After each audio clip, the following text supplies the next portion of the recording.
What's good, YouTube fam? Coming at you live with the decklist review of Austin. He was undefeated in our box tournament and took it all down. So I will go over the deck here, and then we'll have him talk about it. So in the deck, he used 4 Otama, 4 Nami, 4 Nico Robin, 4 Zoros, 3 Whitebeards, 4 Curly Dodons, 4 Vistas, 4 Machinos, 3 Magara, 3 Gordon, 4 Sunny Coon, 4 Brook, 4 Gum Gum Jet Pistols, and the kind of key to success, 1 Diable Jomble. So that was his undefeated deck list from our box tournament, and now we will have Austin talk about it and some of the plays he made to take it all down. So tell us a little bit how you run the deck. It's aggro. I mean, you want to see your searchers at game. I think there was 1 or 2 games tonight that I did not see a whole lot of searchers, and that really sucked. Like, I was surprised I won those because I was just like, I 1 card in hand like each turn. But I mean, it's the basic. Like, Zoro's pretty simple. You try to get Nami or Sunny out first, and then I like to try to. That's why I did have her at 3, but I was like, no, let's do 4. She's a threat, and she's a 1K counter. Like, she's searchable with Nami. I was like, fuck, we'll do 4. And a lot of people will be aggressive early, so they'll drop Sunny turn 1, and then like Magara or Dawn and swing twice turn 2. I think Zoro's you want to let them hit you. You want to set up. You want to set up, and then if everything lives and they've hit you once, maybe even twice for life if you really are feeling risky. That way, because there's a lot of people that when they swing early, then the opponent is able to control their board instead of swing for their life, and then they're sitting at 5 life with like 2 cards in hand. It's like, hit my life, dude, give me a card. So this way you got to force it. You got to force them to attack your life. You don't swing the first turn or 2, you set up, and then by turn 3 or 4, you're swinging like 3 or 4, 5 times with a 5/6, 5/6, 5, like maybe even a 7 in there with a Sunny and a Magara, and then you're at that like 3 or 4 life, and they can do nothing but control your board, and then they never touch your life for like 4 turns, and then you just non-stop. You try to keep at a steady pace of like you have 3 bodies on the field, and then like swing with 2, leave 1 up while you're setting another 1 up, so you have 2 ready for next turn. You don't swing out. A lot of Zoro players, I think, make that mistake of just completely they have a shit ton of bodies on the field, they just completely swing out, and then next turn they're left with like a Machina on board, and it's like, cool. You got like no cards in hand and a Machina on board and nothing to buff that with. So you really had to keep a steady pace. I used to hate this card 100% in this deck, but I threw 3 of them back in there because I was like, well, if I play it right, if I play more control instead of, because that's how I was playing it, I was like, I don't give a fuck.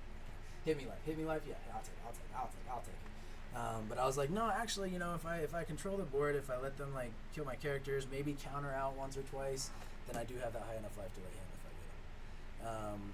Yeah, that's the random win. Like, I literally drew that off the Dolphy match. Like, I drew it off life, and he had a Dolphy on field, and I was like, do I trigger that? And I was like, no, I've told myself a million times, you never use that trigger. I've told people, you never use that trigger. Because you think about the trigger KO's 1 blocker, when its effect gets past 3 blockers. Right. So you never use that trigger. That is always, you get it off life, you put it in your hand, and you wait till they get to 0 life. And that's what happened. Like, Dolphy went down to 0 life, and I was like, no Dawn open. Or no, he had 2 Dawn open, and I didn't even think about the love. Luckily, he was like 1 or 2K counters short, but I didn't think he did. He goes love, draw a card. And I was like, oh fuck. It was like 2K. I was like, oh no, even with 2Ks, you still don't have it. Like, all right, we're good. You were undefeated, right? Huh? You were undefeated. Undefeated, completely undefeated. How does the Gordons work in there? I love the Gordon. There's a guy down in Denver who plays Jack. He got top. He got 35th, 34th in Treasure Cup today. Yeah, so he got a chopper. It was really cool. He ran Zoro. Very similar. He took out the Gordons and replaced them with the rested Dawn Nami. I think he went down 1 Jet Pistol, no Diable, I think. I can't remember what the randomness was. But I like Gordon. He says that he doesn't like. I told him, I was like, how many times did you feel like you needed Gordon and you didn't have him? Like, Otama just wasn't enough. 2K and I agree with you. Yeah, and he's like, sometimes, but I just don't like Gordon because he's not a counter. And I was like, I feel that, but like, I mean, honestly, if you look at this deck, you've only got, what is that, 10 characters that are not counter. Like, you count these as non-counters too, so it's 15 cards in a 50 deck that are not counted. Like, I feel like that's pretty good. This card. Yeah. I go back and forth. 100%. Yeah, because every people answer it easily. Like black, they're just gonna Kobe it. Red, they're just gonna Otama, Gordon Vista, Jet Pistol it, whatever. Even green. I have dude tonight, first matchup, the Odin guy. He like rested my it. Nabi. Yep. He attacked it. Next turn I laid another one. He did the same, rested it and attacked it. I was like, let me have a Nabi, bitch. Like, or not a Nabi, a Robin. But yeah, it's that threat. That's what I think. That's what I've decided on. Is it is at worst a 1K counter. It is searchable, and if you lay it and they deal with it, then they just spent whatever dealing with it instead of laying a big body. Okay. They That's a spent good way to look at it. $4 for a jet pistol to get rid of it. Cool. Next turn I might just lay another one. You got another jet pistol? You got another like. That's again. I think today going up to 4, that really helped. There was so many matches where I had a Robin in, swung with her, another one, or they jet pistoled it or Kobe did or rested it and killed it, another one. Like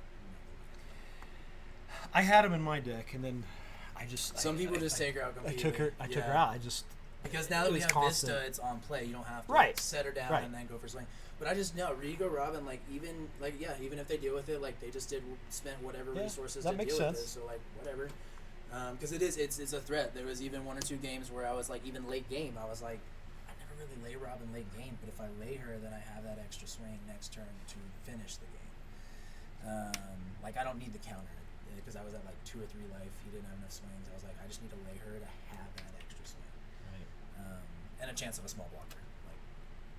The new gates are. I'm with you where you were too. So, what changed your mind on that? I ran, so I switched these up. I ran like 2 5-drop Luffy's, I think, and then of course like 4th Gordon.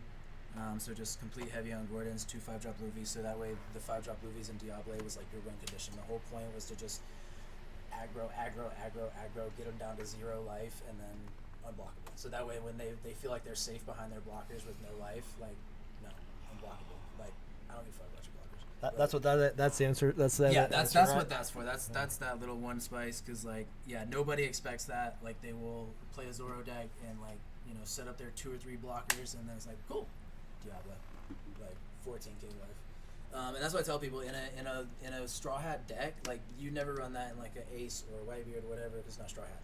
Straw hat, like even if you're running straw hats and Whitebeard, you still don't run this because with that in a Zoro or a Luffy deck, you can put on your leader.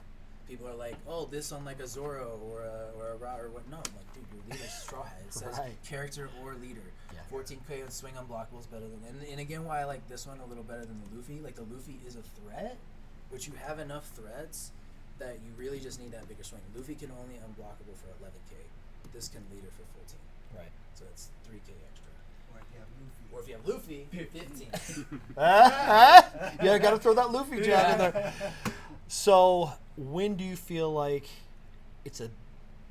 Because I have problems with knowing exactly when and when not to drop that Edward new game, right? Oh yeah, no, so like, I always, that's again why I changed the way I played a little bit. I try to be a little bit more like I'm in control. Like with Zordex, I really feel like you can be in control because, like I said, you set up the first couple of turns, you let them hit you for life, and then you start swinging, and then you put the pressure in so that way, oh shit, I have to go for their board. I can't, even though they're only on 3 life, I can't go for life because their board is so threatening. So being, and then, like I said, everyone, maybe 1 or 2 counters out of attack to keep that high life, but as long as I keep myself at 3 or more life, I feel like I'm okay to drop Luffy. If I can get to 9 Dawn and still have 3 life, he's being dropped. Cool. Because, unless the opponent just has, like, a whole, like, if it's Film Kid and he's got, like, a whole ass board of shit, like, even if I drop Nugate, I'm dead. But, yeah, if I've got 3 life and I know they cannot kill me next turn, even with some, like, big swings of life, like, and most of the time they can't. Like, sometimes they just get, like, one good big old 7k swing, but then they just committed at least 2 Dawn on their leader or something to get that 7k swing in. So, okay, that's fine, I guess. Like, and that's the thing, like, I'll even go to 7k and play him, be at 3 life, and they'll swing for 7k or 8k, whatever, and I'm just like, yeah, I'll take it. Like, yeah, I'm at 7, I could defend this, but, like, not fine. Like, I've got Edward on the board. Once Edward swings, and even though I'm at 2 life, like, either I'm going to kill you in a turn or 2, or, like, you're, again, not going to touch my life because you might want to get rid of me. Like, Right. but, yeah, I debated, Zoroing. I've been doing red since day one. Well, actually, day one I tried kick, but then I switched to red. Ran a lot of Zoro last set, and then switched to Luffy for Treasure Cup, just because at the time, set one just felt stronger. And then set two, I was playing a lot of Smoker, like the other guy. And then I just went back to Zoro because you start seeing all the Zoros and just getting your ass beat. It's just like, man. And does 3 feel good in there? Or? For what? For the Whitebeards. Oh yeah, no, 4 is too much because 4 you see him either too much or when you don't want to see him or like you just like it's too much. Like that's why I was telling him with Black, like I am still on that boat of even though I haven't done it for a while, I'm still on that boat of 4 10-drop Kuzans. 4 10-drop Kuzans. You want to lay him on 10 Don, no matter what. You want to lay him on 10 Don, and if you see too many of them, then Black has a way to get rid of it. You lay a Sakazuki and you sack that extra 10. Red, you have no way of sacking. So if you get too many Whitebeards, what are you gonna do? Like you have no way to get rid of them. You are stuck, and that's what happened. That's why when I was like, I hate this card, is because I had so many matches where I'd have like 1 or 2 in hand, and I'm like, I am so low life, I cannot lay him, and it's just a dead card. Yeah. There's nothing you can do, and that's again why I like thought about switching up because at least Luffy is 5 costs and he's at least still droppable, and I can still do other things. Gordon is the -3, like, but.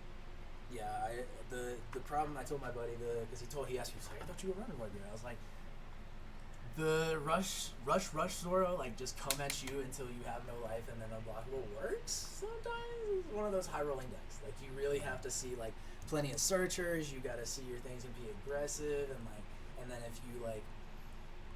if your opponent just is able to high counter out, stay high life for a while, like you just gas out. It's like set 1 Zoro. 100%. Gas out. So that's why I was like, I'll play Zoro a little bit differently so I can lay wipe. Because again, that was my problem. I kept telling myself, I was like, I just am always too low life. So if I play it a little differently, manage my board and swing at the right time and have them pseudo blockers basically. Like you're going for the little dude instead of my life. That's fine. I'm cool with that. Like I'm here for like everybody always like extra dons up to kill certain things in Zoro decks.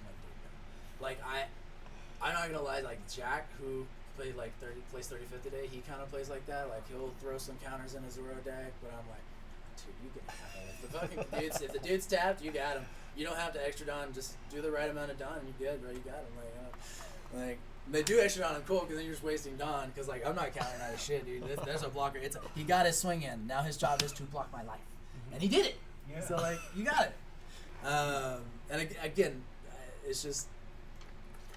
I think Zoro players kind of tend to be a little too aggressive at times. I see what you're saying. Yeah, like I said, you gotta control. Like Zoro, like I mean, Zoro, you think he just come at you in a fight like like no, I'm just gonna be like yeah, okay, hit me, alright, I'm gonna shoot like 100 swords down. Like, so yeah, it's one of those things that I've dabbled with it a lot.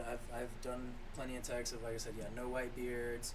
I've even thought about no Gordons, but I love Gordons so much. Like I said, I've told people it's 3K pop, 3K pop, 3K pop. So what are you gonna do about 6K? You gonna drop 2 Otamas? Like what are you gonna do about a 9K? If there's a Mihawk on board, and I have those 2 in my hand, I did it today. Yeah, that's why. Like against his blue, he had a Mihawk, and I was just like, man, where's my Gordon? I got a Jet. Yeah, no, luckily, I really think it had some luck today. I saw, like, exactly kind of what I needed to see at certain times. I mean, there was even 2 or 3 games where mulligan or something, I see my hand, I'm just like, this is going to be it. This is going to be where I lose, and I go home, like, I didn't get the box. That's why I was like, I'm shocked as shit. Like, I did not expect to do this good. Like, well, undefeated good job, man. Yeah, congratulations. Congrats on that.